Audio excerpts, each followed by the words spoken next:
Hi friends, welcome back to our YouTube channel.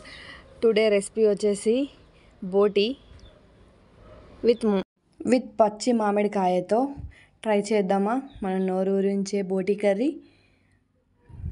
Okay friends, ముందుగా శుభ్రంగా కడిగి పెట్టుకోవాలి బోటీని. ఇందులో 2 ఉల్లిపాయలు అండ్ మెంతి, కొత్తిమీర, పచ్చి మామిడికాయ పేస్ట్ చేసుకొని పెట్టుకోవాలి. స్టవ్ వెలిగించి కడాయి పెట్టుకొని అందులో 3 టేబుల్ స్పూన్ ఆయిల్ వేసుకోవాలి. ఆ తర్వాత తరిగిన ఉల్లిపాయలు వేసి మనం ఫ్రై చేసుకున్న తర్వాత పసుపు ఇందులో వేసుకొని కలుపుకోవాలి. ఈ విధంగా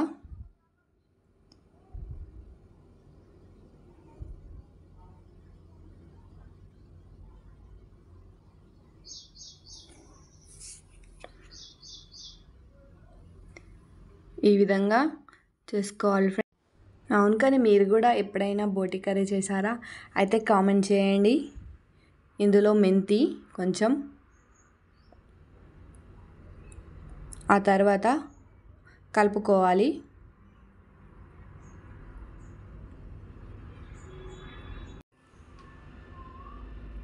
నేను ఫస్ట్ టైం చేస్తున్నా ఫ్రెండ్స్ బోటి కర్రీ. ఏ విధంగా ఉంటుందో చూడాలి.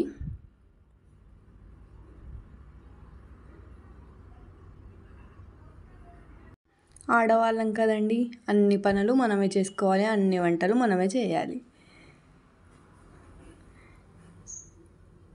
ఈ విధంగా వచ్చే వరకు వేయించి కలుపుకోవాలి.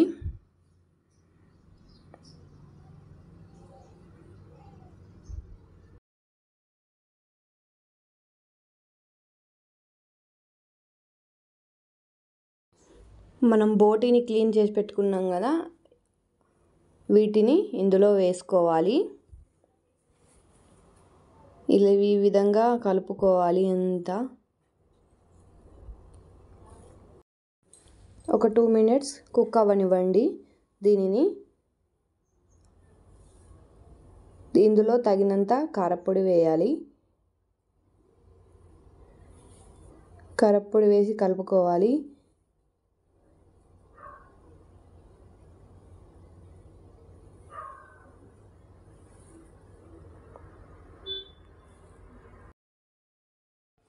వన్ మినిట్ దాకా కుక్ అవ్వనియండి.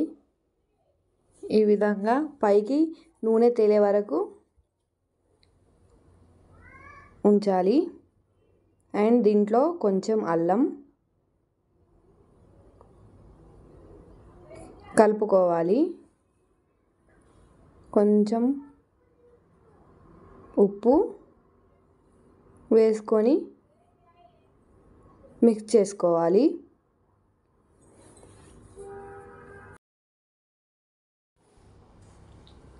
అవునండి, ఈ ఛానల్ని ఫస్ట్ టైం చూస్తుంటే సబ్స్క్రైబ్ చేయండి. And like, share and subscribe.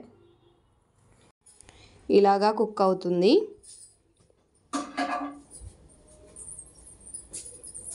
Two minutes తర్వాత చూస్తే ఈ విధంగా ఉంటుంది. పైకి నూనె తేలి ఉంటుంది. మనం నీచు వాసన పోయే వరకు ఆయిల్లో బాగా ఉడికించుకోవాలి. అప్పుడు నీచు వాసన అనేది రాదు. ఇందులో ఇప్పుడు కొంచెం వాటర్ యాడ్ చేసుకోవాలి. కొంతసేపు ఉడకనివ్వాలి దీన్ని.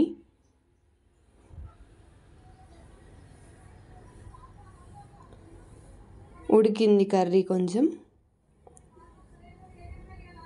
ఇందులో ధనియాల పొడి అండ్ కొంచెం మసాలా యాడ్ చేసుకోవాలి. ఈ విధంగా వేసుకున్న తర్వాత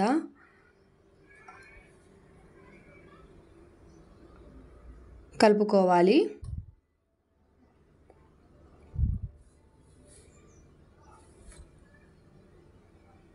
ఇందులో మెయిన్ ఇంపార్టెంట్ ఏంటి, పచ్చి మామిడి కాయ పేస్ట్ అది వేసుకోవాలి. ముందుగా గ్రైండ్ చేసుకొని పెట్టుకోవాలి. ఇందులో వేసుకొని ఇలా కలుపుకొని ఒక 5 మినిట్స్ తర్వాత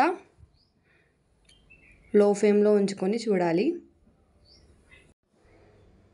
బోటి కర్రీ అయిపోయిందండి. నోట్లో వేసుకుంటే కరిగిపోయేలా ఉంది బోటి కర్రీ. మీరు కూడా ఈ విధంగా ట్రై చేయండి, చాలా బాగుంటుంది. మామిడికాయతో రకరకాలుగా చేయవచ్చు. ఇందులో ఒకటి బోటి, మై ఫేవరెట్ కర్రీ. మీరు కూడా ట్రై చేయండి friends. Thank you for watching.